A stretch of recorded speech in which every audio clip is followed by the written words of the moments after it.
Pequenos do quinto ano, pessoal que ficou em casa hoje não pôde vir para a escola assistir a aula presencial, não se preocupem não, tá bom? Que o tio falou na aula sobre coisas que nós já havíamos estudado até nas videoaulas passadas.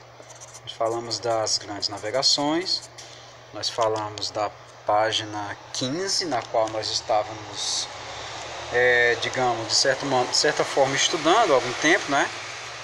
Nós falamos do primeiro país a navegar pelos mares e nós falamos sobre o tratado, o Acordo de Tordesilhas entre Portugal e Espanha. Então, na aula de hoje, que foi uma aula presencial, vou colocar aqui a data que foi essa aula, que foi 3 de março. Essa aula ela teve como objetivo compreender, né, compreender certos aspectos das grandes navegações. Por que é importante estudar isso? E qual é a grande importância para o Brasil?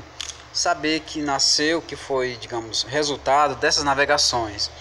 Então, nós falamos que o primeiro país a navegar foi Portugal, tá bom? Nós falamos isso na aula de hoje.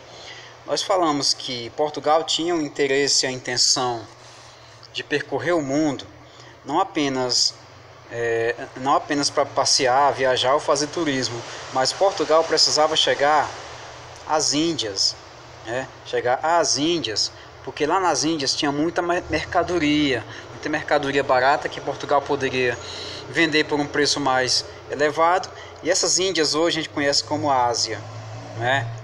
Hoje tem a Índia, que é um país, mas a Índia está dentro da Ásia também. Então as Índias eram locais aí muito ricos, né? E muita diversidade, muitas especiarias que nós falamos, enfim, né? Como é que isso acontecia? Presta bem atenção. Suponhamos que esses tracinhos aqui que o tio está fazendo seja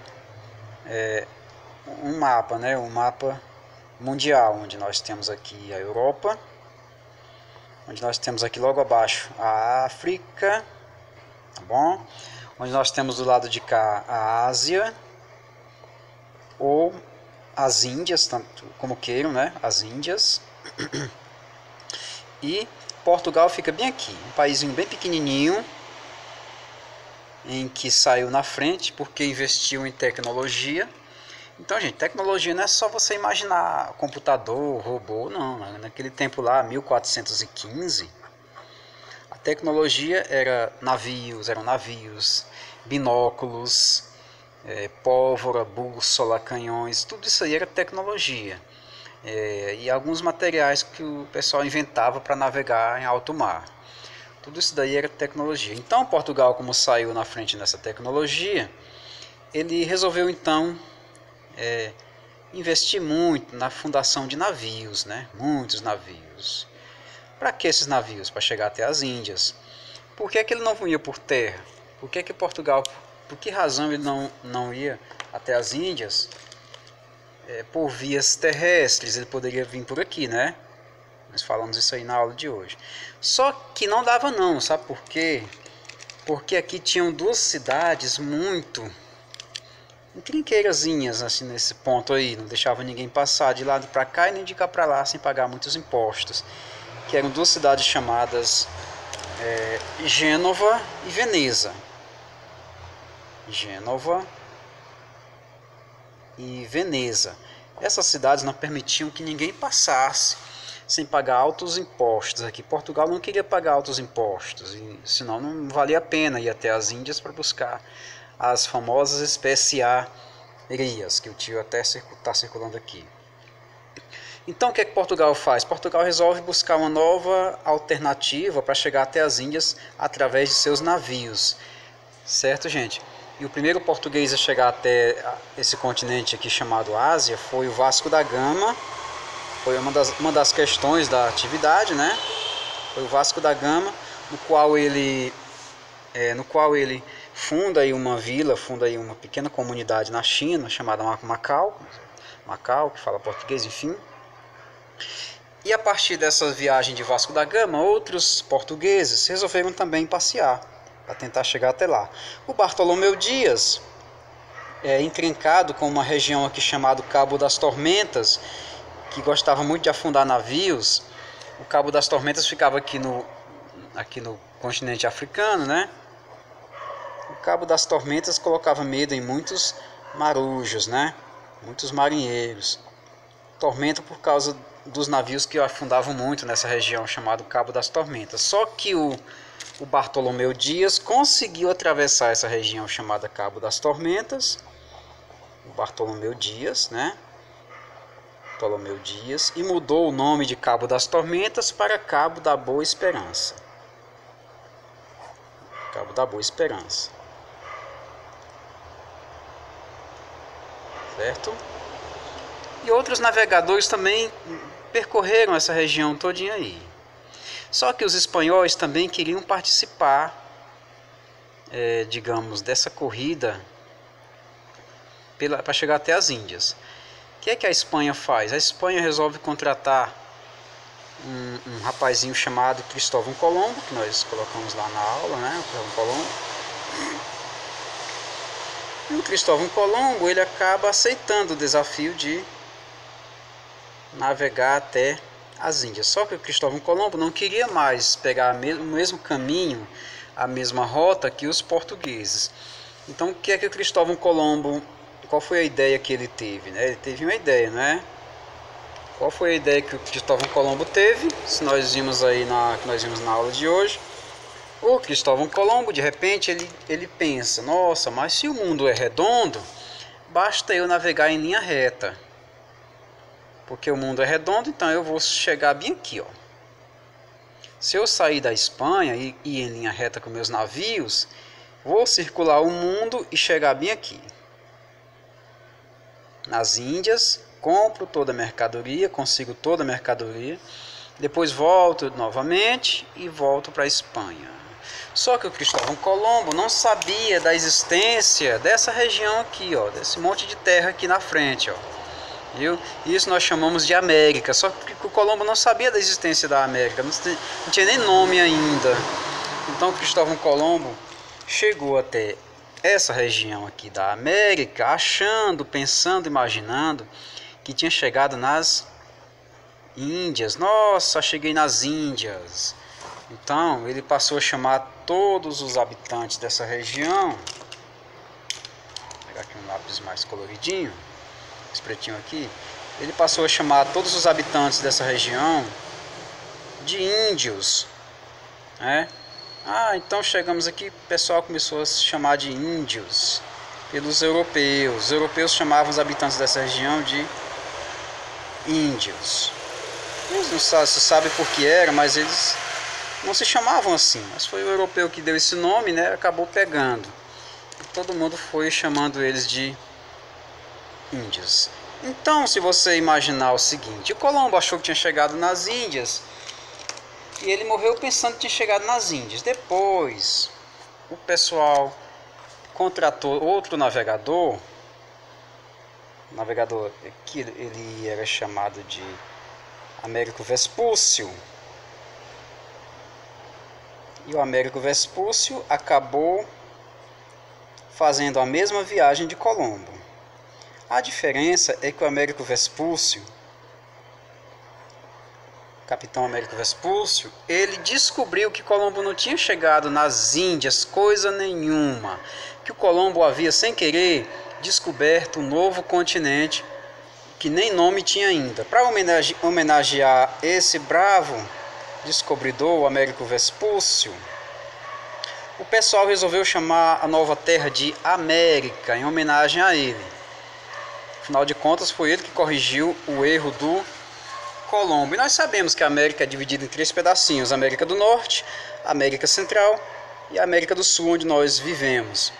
Certo? Então, meu povo, meus pequenos e minhas pequenas do nosso querido quinto ano, essa parte aí está tranquilona, sossegada para vocês, para nós todos. Nós entendemos essa parte aí. Só que Portugal e Espanha começaram a disputar esse novo continente. Quem ia ficar com esse novo continente? Os 2 países que estavam aí na luta pelas riquezas do mundo, Portugal e Espanha. Qual dos 2? Para evitar uma confusão, para evitar uma briga, o que é que acontece? Acontece que o Papa Alexandre convoca os reis de Portugal e Espanha, para que eles possam assinar um documento, né? Um belo dia, o Papa diz: vai todo mundo para a cidade espanhola de Tordesilhas para a gente assinar lá um documento dividindo esse território dos mares aí entre os dois países, né?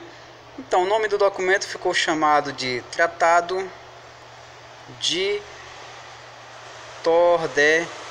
Tordesilhas e tinha a seguinte função: dividir o mundo aqui entre os dois países. De um lado, desse lado de cá, quem ia mandar era Portugal. Do lado de cá, quem ia mandar era a Espanha. E todo mundo ficou sossegado por isso. O Tratado de Tordesilhas foi isso. Foi a divisão do território aqui ultramarino, né, em dois pedaços. Um pedaço a comando de Portugal e outro pedaço a comando da Espanha. Então essa questão não tem nenhuma dificuldade. Na atividade do nosso livro nós respondemos aí algumas coisas, como por exemplo, perguntas simples. Qual foi o primeiro país a lançar-se nas navegações? Portugal. Né? Aí uma outra pergunta que nós fizemos: quem foi que contornou o Cabo das Tormentas e mudou o nome para Cabo da Boa Esperança? Bartolomeu Dias. Quem foi que corrigiu o erro do Colombo? O Américo Vespúcio. Né? O que eram essas especiarias? Essas especiarias eram... deixa eu colocar aqui. Essas especiarias aí eram pimenta, coisas que a gente acha simples hoje em dia. Cravo, né? Perfume, que mais? Ouro, que mais? Seda, e, deixa eu ver, marfim, enfim, etc. São muitas especiarias, tá bom? E era um preço altíssimo para ser revendido dentro do continente europeu, tá bom, meus pequenos e minhas pequenas? Nós também perguntamos aí na atividade da página 17, que é continuando da página 16. A página 16 está praticamente toda aqui. O tio não vai colocar a resposta não, fica feio. Todo mundo sabendo já a resposta. Então vocês vão fazer o máximo para responder, para não deixar acumular nada de página de livro, gente. Porque é o seguinte, se acumular para colocar em ordem no final do ano, fica muito difícil, eu garanto a vocês. Vão logo fazendo, pega pesado logo enquanto está no comecinho, tá bom? Na página 17, nós perguntamos, por exemplo, qual a sua opinião a respeito de Portugal possuir mapas, navios, astrônomos, em que isso beneficiou Portugal, né? Beneficiou porque Portugal foi o país que conseguiu ser o primeiro a inserir a nova economia no mundo, uma nova economia no mundo. Então Portugal foi o primeiro a sair na frente na corrida das navegações. Tem muitas formas de você responder isso aí, tá bom? Por que as terras descobertas foram chamadas de América? Tá, porque foi, tá tão difícil, né? Em homenagem a Américo Vespúcio, o navegador que corrigiu o erro do Colombo. E qual foi o erro do Colombo? Achar que tinha chegado nas Índias, viajando em linha reta. Colombo acredita que ia sair aqui, ó, só que ele não contava com esse território novo que estava na frente. Tá bom? E na próxima aula a gente vai falar sobre o Brasil sendo destaque nessa nova descoberta, né? Onde Pedro Álvares Cabral, um outro navegador, ele vem até o Brasil a mando do rei de Portugal. Ele tem suas viagens até a Índia, ele para um pouco no Brasil, só que ele não resolve não assumir logo que sabe da existência do Brasil, porque se ele saísse dizendo para todo mundo que existe um lugarzão bonitão ali e tal, cheio de ilhas maravilhosas, cheio de paisagens belíssimas, cheio de vegetação exuberante, aves maravilhosas, papagaios, araras, enfim, o pessoal todo vinha todo para cá de uma vez só. Então ele resolveu deixar calado, deixar quieto. Ele vinha para o Brasil só simplesmente para fazer uma escala e daqui ele ia até as Índias. A intenção dele sempre era ir até as Índias, por motivos bem óbvios, né? Ir até as Índias para ficar rico, Professor, ia ficar rico por quê? Porque eles pegavam uma pimentinha aqui, pagavam 2 moedas por uma pimentinha. Chegando na Europa com um navio cheio de pimentinhas, eles iam vender essas pimentinhas a 50 moedas cada uma. Então, considerando que se não fossem essas especiarias das Índias, a Europa teria se atrasado muito mais, porque não ia ter nem uma alimentação que preste o pessoal ia conseguir ter, né? Então, era muito importante chegar até as Índias, muito importante. A economia, o mundo europeu mudou muito depois dessa ida, dessas viagens, dessas grandes navegações. Então, meus pequenos, na próxima aula a gente fala mais sobre Brasil, agora inserido no contexto todinho aí, os índios também, sobre Pedro Álvares Cabral, que também chegou até aqui. Então, fiquem na paz, fiquem de boa, sossegados, muita saúde. Valeu, gente, grande abraço do tio.